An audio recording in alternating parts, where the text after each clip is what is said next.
Hi, I'm Seamless, and this is part 3 of the making of Glass from my Wizard-based EP. I'll remind you that you can actually pick up and purchase this EP, this project from this EP, as well as all the other projects from this EP from thefixedstore.com/SeamlessR. Link in the description of this video. You can go get the deluxe version, and you can get individual projects. You can get all the projects as you have options available to you. This exact project, by the way. So anyway, this project is another sort of archaeological expedition to figure out how the heck I decided to mix and master this. It doesn't do a lot of the more modern things that I do, like it doesn't have a separate sub. Doesn't do that.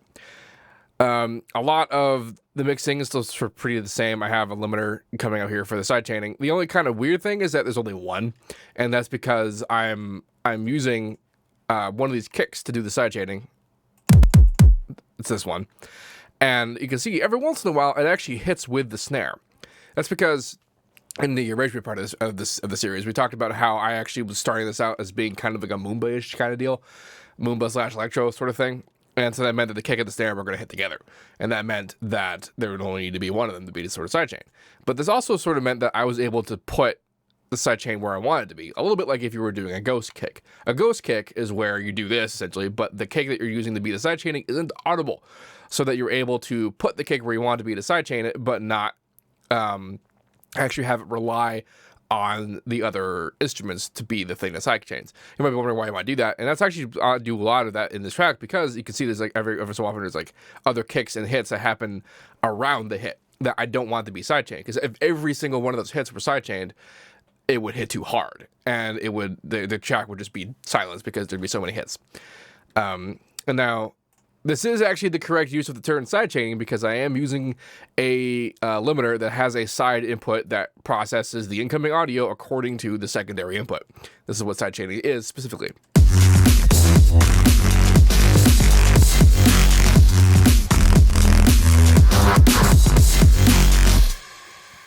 So that's stuff with that. Not a lot of stuff is like high pass properly and all that kind of funny thing. Actually, the funny thing is that I have an EQ on the master that does the high pass at 30 hertz and a low cut up at the top. Why did I do that? A lot of people say a lot about how like you should be doing that kind of stuff a lot of the time. But the funny deal is that in Maximus, there's actually a built-in low cut and that you can move that's already at 20 hertz. So if you're using Maximus, you don't need to do that. Other fun stuff I'm doing in the master includes what's happening in the bass. I'm doing the everything is all at one level school of mixing for this, which is not something I do anymore. Typically now, because I do a separate sub, I'm able to have like, here's the sub level, and then here's the kick level. And the kick is noticeably louder than the sub, and they are separate signals, and you don't have to worry about them all being flubby mixed together. But that's what I'm doing now in this particular track. And some of you might be thinking, okay, well, that's what you're doing, but it worked. It actually sounded good. And you're right. That's because neither technique actually sounds bad or good. They're just different. And for this particular genre of older sounding stuff, that's just what they did, and that's what it sounds like. For more modern, super hard hitting, like ultra clean cut, like Zomboy style stuff, you kind of want to do the more clean things with the separate subbing and the noticeable difference in dynamic range or whatever.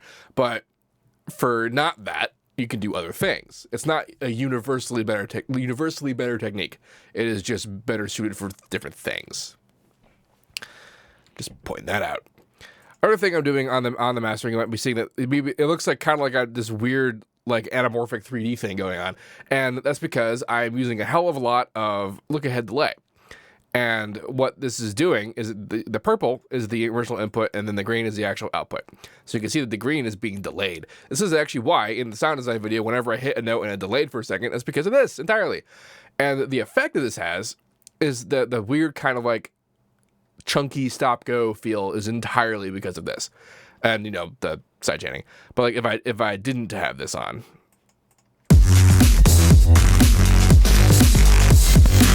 and then if I did have it on,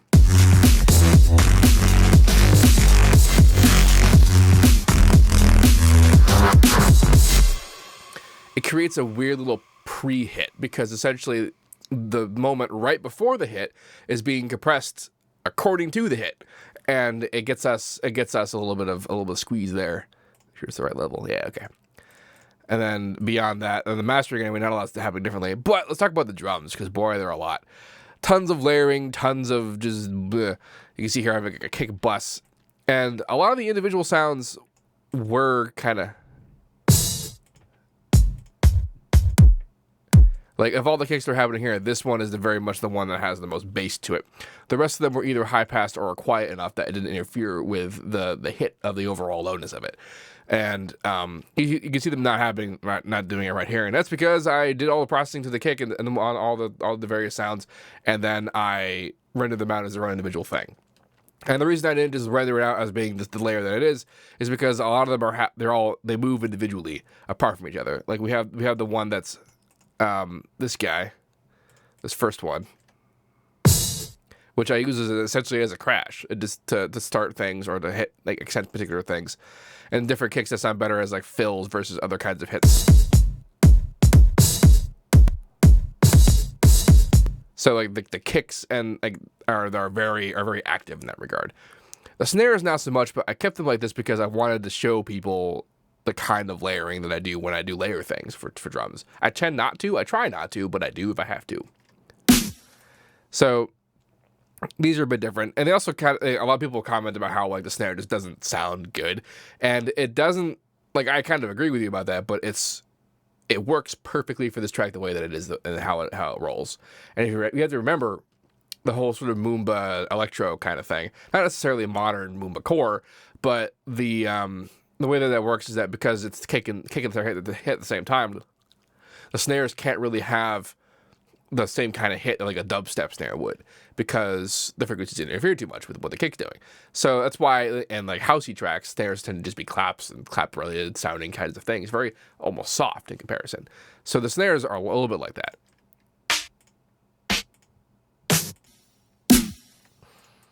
And they add up together to create,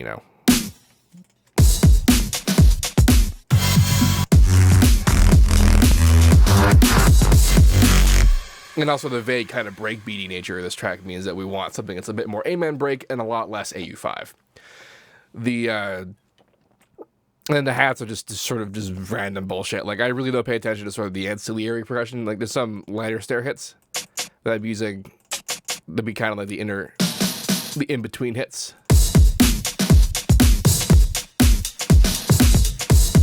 And same thing with the hat.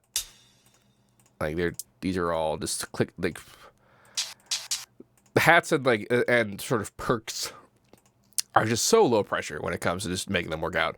But I do something that's pretty common with how I do stuff now, where I have the hats into a hat bus. And am I not? That's interesting. I'm not sidechaining anything. I have the light hits into the hat bus as well. I probably started doing this and then stopped it because it sounded too wet. But usually what I do is I put like a reverb bus, and then I sidechain the reverb to the kick of the snare. And this I just didn't do that. I have some reverb on some of that, but not a lot. This track has some ambient qualities, but it's a lot more close to you. So there's not much. It's pretty dry enough that there's not really a lot of things going on around it that I need to kind of deal with. But having hats in the hat bus is handy, because one of the things that's super important when you're doing mixes like this is to remember that higher frequency sounds do not require as much power as lower frequency sounds to sound as loud. Like, just to ballpark it, like if I had a bass frequency that sounded like it was this loud, I'd only need to have the high frequencies like down here for it to sound like it was this loud. The levels would be widely different, and obviously the one with more level has more level, but like literal loudness is a bit different than the actual level. To that end, I used to make a pretty common mistake where I would have my hats just be loud because I wanted everything to be loud. And if you listen to the tracks, you think, like, oh, this is the loudest track ever. You listen to it, and you pay attention specifically to the hats that are in the track. You'll see that they're very, very, very low in the mix. So essentially what happens is that, like, when I put them up, I make the drop, and then I go and I mix it, and I put the mastering on, and I'm going, whoa, too much high frequencies. I just come down and turn the hats bus down. So handy buses are handy. In the drums master compression thingy, sort of the drums master, a little bus deal. Not a lot of specials happening in here, except for what's going on in the mids.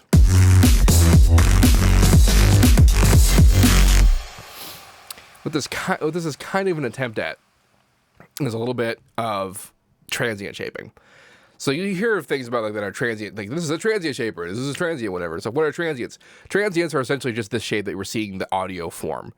Like these are transients. Like this is just when we're looking at audio like far enough away that we're seeing only the overall shape of a sound and not the individual oscillation. That we're looking at the transients. So specifically, it's when sort of things are at the hits. So you have like the transient of the sound, and then you have tails and whatever. Definitions can be kind of vague about this sort of thing, if only because people use them wrong. But the like I probably just did. But transient shapers are things that are shaping this quality. So it's like either you can make it sharp or you can make it like not as sharp, and like that is shaping the transients. And that's also just a quality of what compressors do, or can do anyway. Maximus is particularly better at it because it has the wave shape like controls available to it.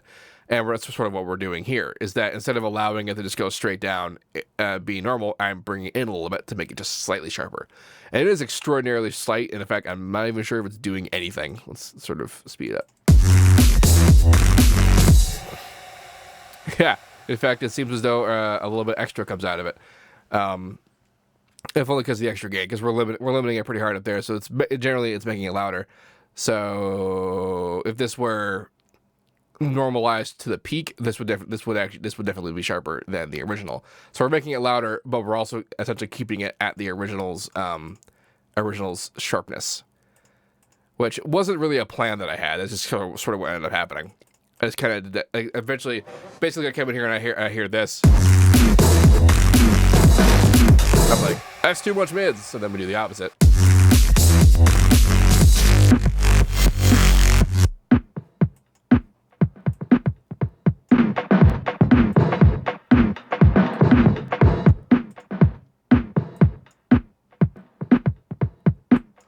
So that's the effect that it has on things. I did that just on the mids because the mids sounded too loud, or rather, they were too beefy, not necessarily too loud. The peaking, they're at the level, and the hit was fine, but like the overall tail was, and like the relationship to it afterwards was too much. So we reduced that, so we're able to keep the hit kind of at the mix we want, and then we reduce the rest of it afterwards, and then we are able to have a more balanced mix, which is good. And the reason why I wasn't doing it like as effectively as it may have been is because the time variables were not fast enough to react to keep it perfectly like that, to actually do it for real. So this is why we have it doing it a little bit well. Just a little bit. And then like, this is fairly normal compression, and this is fairly normal as well. Like I have the soft saturation on, so like, there's not a lot of actual compression. This is a pretty low ratio, but and then we have the upwards compression here doing a little bit. It's just tiny amount of beef, and because of the distortion, it's kind of peaking up a little bit, but that's okay. And then together, with the drum bus and the side bus right next to each other, we can tell very easily that on average, the drums peak higher than the synths. The synths sometimes peak higher than the drums, but for the most part, the drums are peaking higher than the synths, which for the master is good news, because this means that we're going to be able to push the mix harder and make it louder without sacrificing the impact of the drums, because the drums are going to push back against all the instruments when we make the correct bands adjustments. So the bands adjustments, like whenever I'm making bands, like I do this on the drums bus too, is I essentially put the mid and the mid and the low to represent the snare and the kick. So when we're looking at the frequency response, you can see quite clearly that the snare hits here.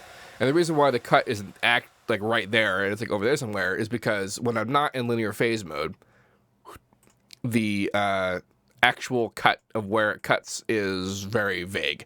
It's a lot more like actually what the old multi-band compressor shows you.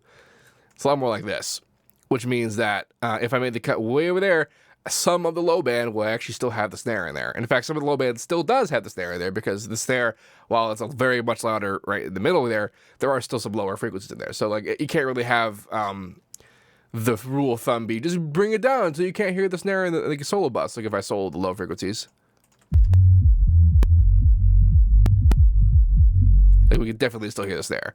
And if I brought it far enough down to the point where I couldn't hear the snare, we'd actually be outside the range of the sub. So that's why I don't do that.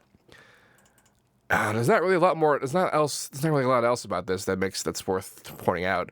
A lot of the things like the leveling decisions and just turn them down until they sound right. Like it's not. I use none of those like rules of thumbs about like cutting off things. Besides it happening automatically, I don't really pay attention to sort of like the kicks at minus 6 dB and everything else at minus 3 dB and the snares and whatever else. I don't do that. I just do stuff to ear and turn things down and up or whatever until it sounds correct to whatever I want to be doing. You can reference stuff, and that sort of it helps to inform your decision about what you or your idea of correct is. But honestly, it doesn't particularly matter. It's just as long as whatever you're doing sounds right to you. And that's a big reason why when I went to go finish this track, because this track is like 2 years old, not really that old, that I didn't change any of the old dumb stuff that I used to do. Like I didn't change the fact that the ducking is done through side shading and not through actual manual automation. I didn't separate the sub. I didn't high pass everything. I didn't fix a lot of that. That's because despite having those problems, the track was built around those problems. And so the track sounds the way that it does because of those problems. And I'm not going to change that. Mostly because I tried and it didn't sound as good. So anyway, that's this track. If you have any questions about that, please let me know. Don't forget to like, comment, and subscribe and all of that good stuff. And as usual, have a nice day.